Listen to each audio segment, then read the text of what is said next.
Lost in the sauce. Yo, what's up? It's someone that's no one, and welcome back to today's report. Today's report was sent in by Vin, where he took golden teacher mushrooms, 2.5 grams. And here's the full report details.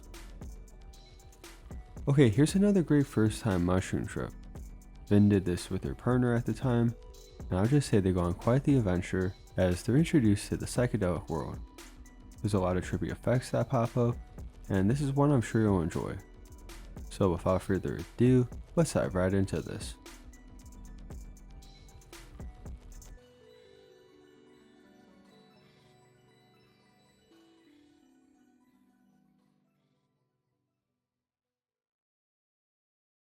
This report is a reflection of my first time taking psilocybin cubensis.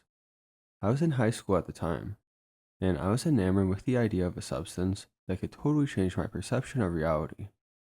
I was especially interested in mushrooms because I heard they could treat symptoms of depression and anxiety, both of which I was struggling with at the time of this experience. My mental illness is relevant because I was on an SSRI medication at the time.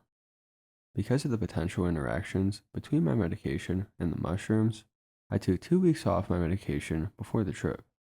In hindsight, I probably should have waited longer. Always research the interactions between your medication and any substance you plan to take. Ask your doctor if you're not sure. We started at my house. No one else was home, and they wouldn't be home for days. I recruited my partner at the time, not my ex, to trip sit for me.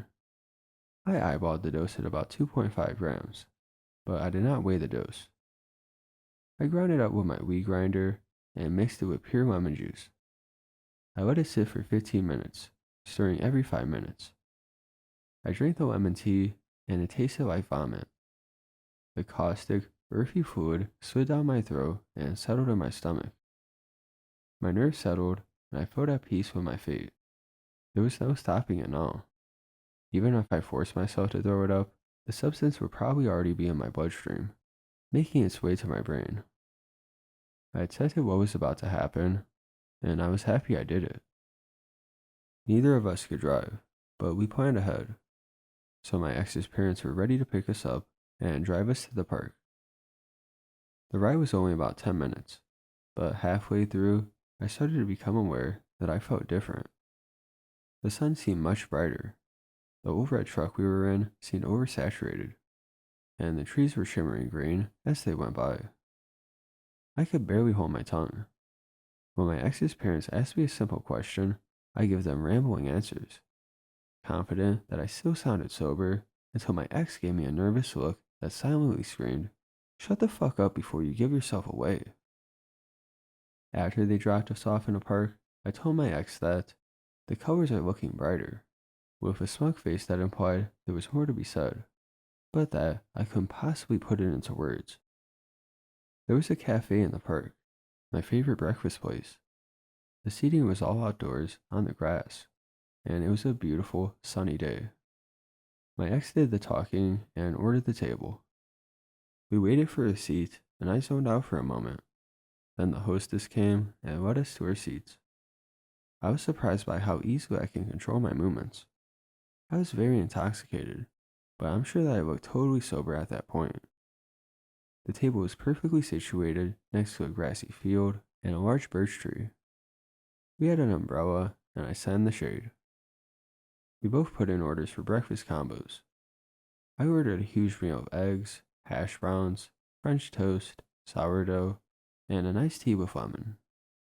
The iced tea came first, and I sat down and while I took in my surroundings. The grass and trees seemed to have hundreds of small black eyes. The eyes didn't seem to be a sinister presence, but I did get the impression that they were looking at me. It seemed as though the whole park was alive.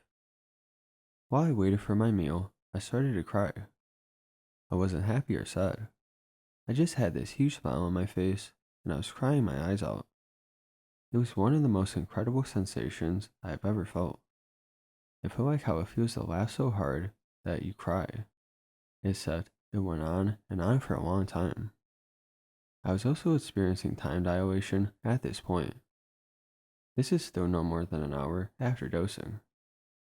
I think my ex was worried, but I told them it wasn't bad, that I was okay. I choked down the tears when the waitress came by with the food. She left quickly. I took some jalapeno sauce and poured it on my eggs. When I tasted the sauce, it was so incredibly tangy and delicious. I was completely consumed in the flavor, and I started crying again. I started to believe I was being tested. I thought that I was in purgatory, and the only way to pass into the afterlife was to eat this breakfast. I scarfed down the eggs. I ate all the hash browns. I struggled through the pancakes. I couldn't finish the French toast, and I cried the whole time. It was delicious. I said a number of strange things, among which was the repeated phase. George Washington said every man gets his own breakfast. To this day, no idea what I meant.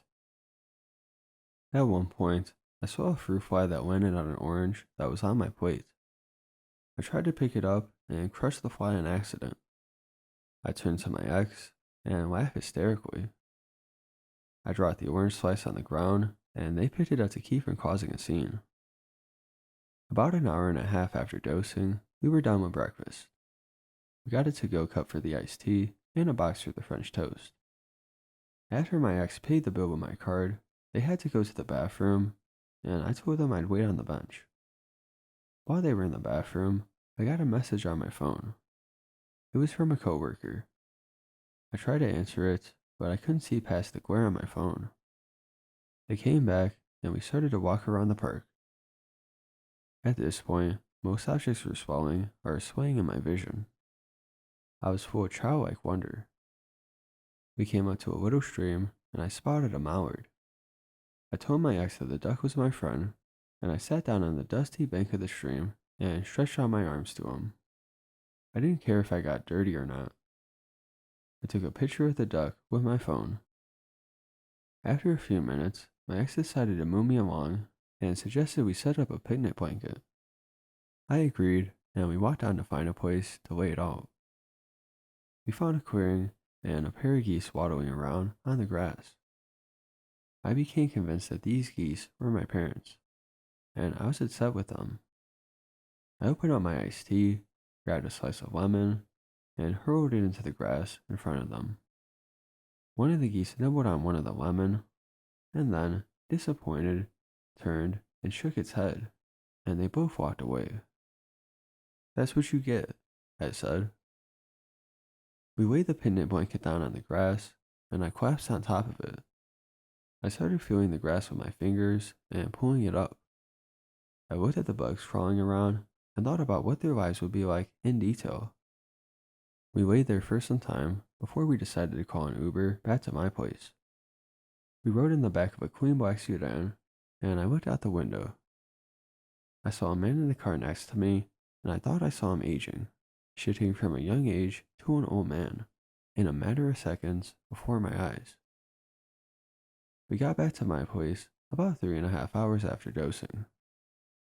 My ex lay down in my bed, and I told them I was going to go get something. I wandered into the kitchen and scarfed down 3 pieces of French toast with my bare hands. Then I washed my hands, went back into my room, and hugged the tank where I kept my lizards. The glass was warm from the heat lamp. I started talking to the lizards, and I said that I loved them very much. Then I climbed into bed myself. I was exhausted from the experience and ready to get some rest. The last thing I remember before I fell asleep was staring at the folds in the curtains. I was certain I could make out a face in the shadows, but I was unable to see it clearly. I drifted off to sleep. We woke up a few hours later, and I was almost completely sober.